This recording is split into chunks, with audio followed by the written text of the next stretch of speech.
নমস্কার, আমি বিবেকানন্দ মণ্ডল, ই consultant WB NGOs. আজকের এই পর্বে যেটা আলোচনা আপনাদেরকে জানাবো যে একটি বিশেষ গুরুত্বপূর্ণ গ্র্যান্ট রয়েছে যেটা প্রতি বছরই পাওয়া যায়। সমস্ত যতগুলো আমাদের পশ্চিমবাংলা এনজিও ট্রাস্ট সোসাইটি রয়েছে তারা আবেদন করতে পারবে।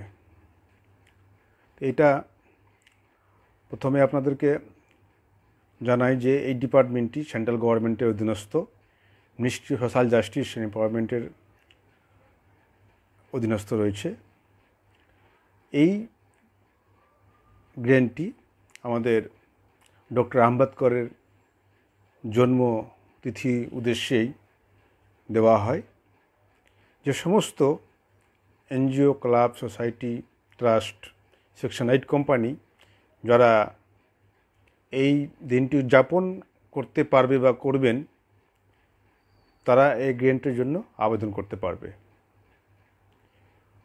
আমাদের ভারতবর্ষের এই ডিপার্টমেন্টটি প্রতি বছর বিভিন্ন যারা মনি ঋষিরা রয়েছেন বা মহাপুরুষরা রয়েছেন তাদের বিভিন্ন তিথিতে বা তাদের জন্মজয়ন্তী উপলক্ষে গ্র্যান্ট দিয়ে থাকেন, তার মধ্যে এটা অন্যতম। এই গ্র্যান্টটি পাওয়ার জন্য কি কি করতে হবে তা আপনাদের সমস্ত আমি জানাবো। আর প্রথমত মাথায় রাখতে হবে যে আমি এর আগেও বলেছি অনেকগুলো ভিডিওতে যে আমাদের এই অনুদানগুলো পেতে গেলে, সেন্ট্রাল গভর্নমেন্টের অনুদান পেতে গেলে আপনাকে এনজিও দর্পণ রেজিস্ট্রেশন থাকতেই হবে। এটা কিন্তু এই নাম্বার ছাড়া কিন্তু অ্যাপ্লাই করা যাবে না। এবার এই নাম্বারটি থাকলেই আপনি আবেদনযোগ্য হবেন। আর এই সম্পূর্ণ প্রসেসটা অফলাইন রয়েছে। এর আগে আপনাদেরকে জানিয়েছি যে এখন সেন্ট্রাল গভর্নমেন্টের সমস্ত আবেদন বা গ্র্যান্টগুলো অনলাইন প্রসেস রয়েছে, কিন্তু এটা এখনও পর্যন্ত আপনার অফলাইনেই করতে হবে। তো ডক্টর আম্বেদকরের জন্ম জয়ন্তী উৎসব, জন্মজয়ন্তী তিথি সেলিব্রেশন অ্যানিভার্সারি যেটাই বলুন, একটা উদযাপনের জন্য যে গ্র্যান্টটা পাওয়া যায় সেটা হলো 2 লক্ষ টাকা। দু রকমের আছে এরা, যেটা এনজিও এবং ইনস্টিটিউটের মধ্যে যেটা বলি আপনাকে যে স্কুল, কলেজ, কোন শিক্ষা প্রতিষ্ঠান যারা এই উদযাপনটা করবে তাদের অ্যামাউন্টটা বেশি রয়েছে, তারা এটা 5 লক্ষ টাকা পর্যন্ত পাবে। আর এনজিও ক্ষেত্রে সেটা পাবে 2 লক্ষ টাকা। যে সমস্ত এনজিওর ক্ষেত্রেই মাথায় রাখবেন 2 লক্ষ টাকা। আর আদার ইনস্টিটিউট, কলেজ, ইউনিভার্সিটি, শিক্ষা প্রতিষ্ঠান তারা 5 লক্ষ টাকা পর্যন্ত পাবে। তো এই বিষয়টা আপনাকে জানতে হবে যে এই সেলিব্রেশনটা, যেরকম ডক্টর আম্বেদকরের জন্ম যেটা বার্ষিকী যেটা পালন করা হয় সেটা ডেটটা কবে রয়েছে, এই ডেটটা যদি আমি 2024 সালের বলি, এপ্রিল মাসের 14 তারিখে এটা রয়েছে, ডক্টর আম্বেদকরের জন্মদিন। সেই জন্মদিন উপলক্ষে আপনি এই গ্র্যান্টে আবেদন করতে পারবেন। এটা 2022 সালে সেন্ট্রাল গভর্নমেন্টের এই প্রজেক্টটি রিভাইজ করা হয়েছে, তার অর্ডার কপিও আপনি পেয়ে যাবেন। সে অর্ডার কপি অবশ্যই লাগবে। তার আগে আপনাকে জানিয়ে দেব যে এই প্রকল্পটি শুধুমাত্র এনজিওরাই করবে তা নয়, শিক্ষা প্রতিষ্ঠানও করতে পারে। এবং এই আবেদন সম্পূর্ণ হার্ড কপি। এই হার্ড কপির মাধ্যমেই আপনাকে আবেদন করতে হবে।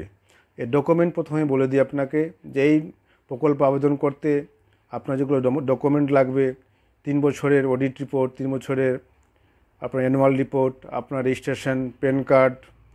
যদি এর আগে কোনো রকমের অনুদান পেয়ে থাকেন, অনেক সংস্থান রয়েছেন, পশ্চিমবঙ্গ এনজিও রয়েছেন যারা আগে পেয়েছেন, তার কিন্তু ইউসি অর্থাৎ ইউটিলাইজেশন সার্টিফিকেট আপনাকে প্রদান করতে হবে। না হলে কিন্তু এই গ্র্যান্টে আপনি গ্র্যান্ট পাবেন না, আপনাকে এই গ্র্যান্ট রিজেক্ট করে দেবে। সবচেয়ে গুরুত্বপূর্ণ বিষয় হলো যে সমস্ত এনজিও এখনও পর্যন্ত করেননি এবং এই গুরুত্বপূর্ণ গ্র্যান্টটি পাওয়ার জন্য অতি সহজে আপনি পাবেন, তবে কিছু ক্রাইটেরিয়া রয়েছে, সেগুলো আপনাকে ফুলফিল করতে হবে। এটা হার্ড কপি এর ফর্ম রয়েছে, অর্ডার কপি রয়েছে, রিভাইজ কপি রয়েছে সেন্ট্রাল গভর্নমেন্টের। এই বিষয়টি সম্পূর্ণ রিকমেন্ডেশন আপনার লাগবে। টোটাল আবেদনটা যখন করে নেবেন, আবেদন করার পরে একটা পুরো ফুল কপি আপনাকে রিকমেন্ডেশন ছাড়া দেবে না। রিকমেন্ডেশন লাগবে আপনার ডিস্ট্রিক্ট ম্যাজিস্ট্রেটের, মানে ডিএম। আমাদের পশ্চিমবাংলার ডিএম অফিসে ডিএমের কাছে এর অ্যাপ্রুভাল কপি সুপারিশ লাগবে, এবং এই সুপারিশ হয়ে গেলে 2 কপি জমা দিবেন, 2 কপি সেট জমা দিবেন। আমার একটা ফর্ম আছে, ফর্মটা অবশ্যই আপনারা অনলাইনে গুগলে গেলেও পাবেন, ও যদি না পান অর্ডার কপি বা ফর্ম আমাকে মেল করবেন, আমার মেল নাম্বার দেওয়া রয়েছে। মেল করবেন, মেল করলে আপনাকে আমি সেই ফর্ম এবং অর্ডার কপিটা আপনাকে দিয়ে দেবো। তো প্রথমত আপনাকে সেটটা রেডি করতে হবে। অ্যাপ্লিকেশন ফর্ম দেবেন, তারপরে রেজিস্ট্রেশন সার্টিফিকেট, প্যান কার্ড, আপনার অডিট রিপোর্ট, অ্যানুয়াল রিপোর্ট, তারপরে ব্যাঙ্ক অ্যাকাউন্ট নাম্বার, আপনার যদি এনজিও প্রোফাইল থেকে সেটা দেবেন। যদি আগে কোনো রকম অনুদান পেয়ে থাকেন, মানে এই বিষয়ে ডক্টর আম্বেদকরের জন্মতিথি উপলক্ষে যদি কোনো প্রোগ্রাম করে থাকেন বা গ্র্যান্ট যদি আগে পেয়ে থাকেন, তার ইউটিলাইজেশন সার্টিফিকেটটা আপনাকে অবশ্যই সঙ্গে দিতে হবে। দিয়ে তার সঙ্গে আপনার যা তথ্য যদি ডিএম অফিস যদি বলে আরও কোনো কাগজ দিতে হবে, তাহলে আপনাকে সেই প্রাসঙ্গিক কাগজগুলো সেখানে দিয়ে আসতে হবে। এবং 2টো সেট করবেন অ্যাপ্লিকেশন ফর্মে, একটা সেট দিয়ে 2 সেটেই ওখানে দেবেন, আর 1 সেট আপনি সেভ করে নিয়ে আসবেন। টোটাল 3টি সেট করতে হবে। ডিএম অফিসের রিসেপশনে গিয়ে দেবেন, ওখানে দিলে আপনাকে রিকমেন্ডেশনের জন্য আবেদন জানাবেন। প্রয়োজন পড়লে গিয়ে নিজে দেখা করে জানাবেন যে আমাদের এখানে এই এনজিও বা ক্লাব বা সোসাইটি রয়েছে, আমরা এটা আবেদন উদযাপন করতে চাই, তা আপনার সুপারিশের প্রয়োজন। সেই জায়গায় আপনার আগেও জানিয়েছি, এই এনজিও ক্লাব সোসাইটির ক্ষেত্রে অবশ্যই ব্লক ডেভেলপমেন্টের সঙ্গে আগে থেকে সম্পর্ক রাখবেন বা জানাবেন, যেন জানতে পারে যে আপনার এনজিও এখানে কাজ করে, তাহলে সুবিধা আরও বেশি হবে। তাছাড়া আপনি নিজেও প্রেসিডেন্ট সেক্রেটারি এরা গিয়ে আবেদন যেখানে করবেন অবশ্যই গিয়ে জানাবেন যে আমরা উদযাপন করতে চাই। আর ওর যে বাজেট আছে 2 লক্ষ টাকা যে কিসে খরচ করবেন আপনি, তার যে বাজেটটা, সে বাজেট আপনাকে তৈরি করতে হবে না, তার অর্ডার কপির মধ্যে দেওয়া রয়েছে, সেটা আপনাকে দেব। সে অর্ডার কপিটা রয়েছে, শুধু সেভাবে খালি আপনি বানিয়ে দেন। আপনার লেটার হেডে আপনি সংস্থার বা এনজিও ক্লাব ট্রাস্টের যে লেটার হেড রয়েছে আপনাদের অফিসে, সেই লেটার হেডে আপনি টাইপ করে দেবেন। টাইপ করে যে খরচের যে প্রজেক্টের যে খরচের কী খাতে খরচা করতে হবে সেটা ওখান থেকে উল্লেখ করে দিয়েছে, এই খাতে এই খরচ করতে পারবেন। তারই সম্পূর্ণ 2 লক্ষ টাকার যে বাজেটের যে খরচটা, সেটা আপনি দেখতে পাবেন। সেটা আপনি আপনার সংস্থা লেটার হেডে টাইপ করবেন। পুরো সহজ, মানে কোনো কিছু কাউকে কিছু নিজেই করতে পারবেন আবেদনটা। এটা সম্পূর্ণ গাইডলাইন আছে, গাইডলাইনটা আপনি পড়ে নেবেন। গাইডলাইন সহ আপনাকে আমি দেবো। যারা পাবেন না, গুগলে বা অনলাইনে পাবেন না, তারা আমাকে মেল করে দেবেন। মেল করতে হবে, মেল করে দেবেন। আমি মেল করলে আপনাকে সেই মেলের মধ্যে সে অ্যাটাচমেন্টটা দিয়ে দেবো, আপনি সেটা প্রিন্ট করে আবেদন করতে পারবেন। এবার আরও যদি মানে ধরুন যে আপনার কোনো যেরকম লিস্ট অফ ম্যানেজিং কমিটি, আপনার যে গভর্নিং বডি যে লিস্ট আপডেট থাকতে হবে। আপনার রেনুয়াল কপিটাতে যারা সোসাইটি রেজিস্ট্রেশন রয়েছেন, রেনুয়াল কপিটাও আপডেট রাখবেন। সমস্ত বিষয়টা একসঙ্গে একটা ভালো বাইন্ডিং করে দিয়ে 3 সেট করে দিয়ে আপনি ডিস্ট্রিক্ট ম্যাজিস্ট্রেটের কাছে গিয়ে সুপারিশের জন্য আবেদন করবেন।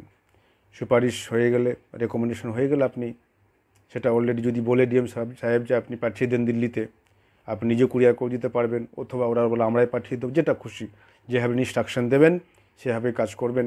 এবং 1 কপি রিসিভ কপি অবশ্যই কাছে রাখবেন। আর এটা কোথায় পাঠাবেন এর সম্পূর্ণ বিবরণ ফর্মের উপরে দেওয়া রয়েছে, অ্যাড্রেসের মধ্যে দেওয়া রয়েছে। যদি পেতে অসুবিধা হয় অবশ্যই আমাকে হোয়াটসঅ্যাপ বা মেলের মধ্যে জানাবেন, আমি পুরো সেট আপনাদেরকে মেলের মাধ্যমে পাঠিয়ে দেবো। কোথায় পাঠাতে হবে কোনো এতে সম্পূর্ণ ঠিকানা দেওয়া রয়েছে। এটা হার্ড কপি আপনাকে স্পিড পোস্ট করতে হবে, তবে যত তাড়াতাড়ি সম্ভব করতে হবে, কারণ এপ্রিল মাস বেশি দিন দেরি নয়। আপনারা এটা অবশ্যই যোগাযোগ করে নিজের ভালো করে গাইডলাইনটা পড়ে আবেদন করবেন। তাহলে আজকে এই পর্যন্তই। যদি কোনো অসুবিধা হয় বা যদি জানতে চান তাহলে অবশ্যই হোয়াটসঅ্যাপ করবেন আর মেলের মধ্যে জানাবেন, আমি অবশ্যই উত্তর দেব। নমস্কার।